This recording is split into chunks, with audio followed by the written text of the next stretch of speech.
2026 বিশ্বকাপ যত এগিয়ে আসছে ব্রাজিল জাতীয় দলকে ঘিরে প্রত্যাশা আর কৌতূহল ততই বাড়ছে। আর এই বিশাল প্রত্যাশার কেন্দ্রে দাঁড়িয়ে আছেন অভিজ্ঞ ইতালিয়ান মাস্টারমাইন্ড কার্লো আনচেলোত্তি, যিনি জানেন বিশ্বকাপ জিততে হলে শুধু নাম নয়, দরকার সঠিক সময়ে সঠিক অস্ত্র ব্যবহার করার ক্ষমতা। আর সেই অস্ত্রগুলোর মধ্যে ব্রাজিলের সবচেয়ে ভয়ঙ্কর শক্তি হয়ে উঠতে পারে উইং পজিশন।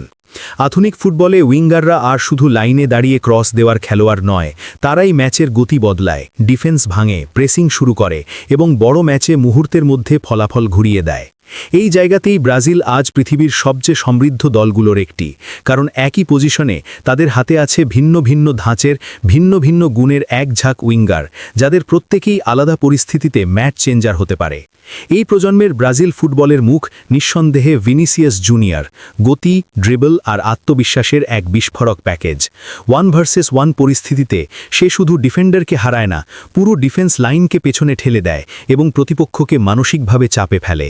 আনচেলোত্তির অধীনে তার সবচেয়ে বড় উন্নতি হয়েছে সিদ্ধান্ত নেবার জায়গায়, কখন ড্রিবল করবে, কখন পাস দেবে, কখন নিজেই গোলের জন্য ঢুকবে। আর বড় ম্যাচে ম্যাচ ডিফাইন করার ক্ষমতা এই স্কোয়াডে সম্ভবত সবচেয়ে বেশি তারই। ভিনিসিয়াসের বিপরীতে রদ্রিগো এমন একজন উইঙ্গার যাকে বলা যায় কোচের স্বপ্নের খেলোয়াড়। সে ট্যাকটিক্যালি ভীষণ বুদ্ধিমান, শুধু লাইনে আটকে থাকে না, ইনসাইডে এসে মিডফিল্ড আর স্ট্রাইকারদের সঙ্গে সংযোগ তৈরি করে, পজিশনিং আর টাইমিংয়ে খুব নিখুঁত এবং চাপের মুহূর্তে গোল করার মানসিকতা তাকে আলাদা করে তোলে। আনচেলোত্তি বরাবরই এমন মাল্টি রোল খেলোয়াড় পছন্দ করেন, যারা ম্যাচের পরিস্থিতি বুঝে নিজেদের ভূমিকা বদলাতে পারে। রাফিনিয়া হয়তো সবচেয়ে ফ্ল্যাশি নাম নয়, কিন্তু বড় টুর্নামেন্টে কোচদের কাছে সে ভরসার প্রতীক। ট্র্যাক ব্যাক করা, ফুল ব্যাককে সাহায্য করা, প্রেসিংয়ে ধারাবাহিক থাকা, এই সব কাজ সে নীরবে করে যায়। আর আক্রমণে তার ক্রস, ডেলিভারি ও দূরপাল্লার শট অনেক ম্যাচে পার্থক্য গড়ে দিতে পারে, বিশেষ করে যখন ট্যাকটিক্যাল ডিসিপ্লিনই হয়ে ওঠে জয়ের চাবিকাঠি। ভবিষ্যতের দিকে তাকালে এস্তেভাও ব্রাজিল ফুটবলের সবচেয়ে এক্সাইটিং প্রজেক্ট। তার ড্রিবলিং, শরীরের ফেইন্ট আর আত্মবিশ্বাস বয়সের তুলনায় অবিশ্বাস্য রকম পরিণত।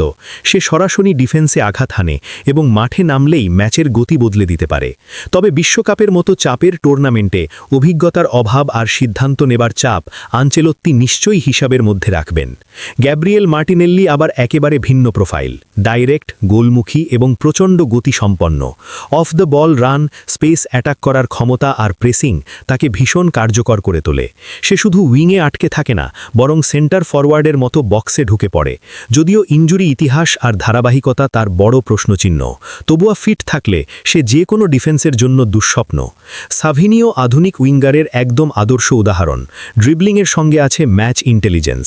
ম্যানচেস্টার সিটির মতো ট্যাকটিক্যাল সিস্টেমে খেলার অভিজ্ঞতা তাকে শিখিয়েছে কখন ঝুঁকি নিতে হবে আর কখন বল ধরে রাখতে হবে। আর বড় দলের বিপক্ষে খেলার অভিজ্ঞতা তাকে মানসিকভাবে আরও শক্ত করেছে। ইগর পাইসাও অনেক সময় আলোচনার বাইরে থেকে যায়, কিন্তু তার গতি, ডাইরেক্ট প্লে আর গোল করার মানসিকতা চোখে পড়ার মতো। কম টাচে আক্রমণ শেষ করার ক্ষমতা কিছু ম্যাচে ভীষণ কার্যকর হতে পারে। আর আনচেলোত্তি সাধারণত এমন খেলোয়াড়দেরই নজরে রাখেন যারা সুযোগ পেলে হঠাৎ বড় অবদান রাখতে পারে। স্যামুয়েল লিনো খুব পরিশ্রমী ও সিস্টেম ভিত্তিক উইঙ্গার। ফুলব্যাকের সঙ্গে কম্বিনেশন খেলতে জানে, ডিফেন্সিভ ট্রানজিশনে সাহায্য করে এবং কোচের নির্দেশ অক্ষরে অক্ষরে মানে। বড় ম্যাচে ঝুঁকি কম নেওয়ার এই মানসিকতাই অনেক সময় তাকে নির্ভরযোগ্য করে তোলে। অ্যান্টনি স্কিলফুল ও আত্মবিশ্বাসী, তার ড্রিবলিং স্টাইল আলাদা এবং কাটিং করে শট নিতে সে দারুণ ভালোবাসে। কিন্তু সিদ্ধান্ত নেবার জায়গায় ধারাবাহিকতার অভাব বড় প্রশ্ন, কারণ আনচেলোত্তির নামের চেয়ে কার্যকারিতাকেই বেশি গুরুত্ব দেন। ডেভিড নেরেস নাপোলিতে খেলে আবার নিজের সেরা ফর্মের কাছাকাছি এসেছে। তার বল কন্ট্রোল, স্পেসে খেলার ক্ষমতা আর অভিজ্ঞতা বড় টুর্নামেন্টে গুরুত্বপূর্ণ হতে পারে। সে চাপের ম্যাচে হারায় না এবং টেকনিক্যালি খুব পরিণত। আর অ্যান্ডারসন তালিস্কা একেবারে আলাদা ধাঁচের অপশন, লম্বা, ফিজিক্যালি শক্তিশালী এবং দূরপাল্লার শটে ভয়ঙ্কর। সে উইং থেকে ইনসাইড ফরওয়ার্ডের মতো খেলতে পারে এবং নির্দিষ্ট ম্যাচে ম্যাচ চেঞ্জার অস্ত্র হয়ে উঠতে পারে।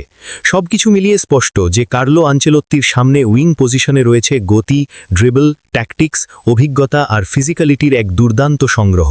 কোন ম্যাচে কোন ধরনের উইঙ্গার দরকার সেই হিসেব কষেই তিনি চূড়ান্ত সিদ্ধান্ত নেবেন। এখন প্রশ্ন একটাই, আপনি কি মনে করেন 2026 বিশ্বকাপে ব্রাজিলের উইং পজিশনে কার ওপর সবচেয়ে বেশি ভরসা রাখতে পারেন Carlo Ancelotti? Vinicius Junior, Rodrygo, Raphinha, Martinelli নাকি অন্য কেউ? আপনার মতামত কমেন্টে অবশ্যই জানাবেন।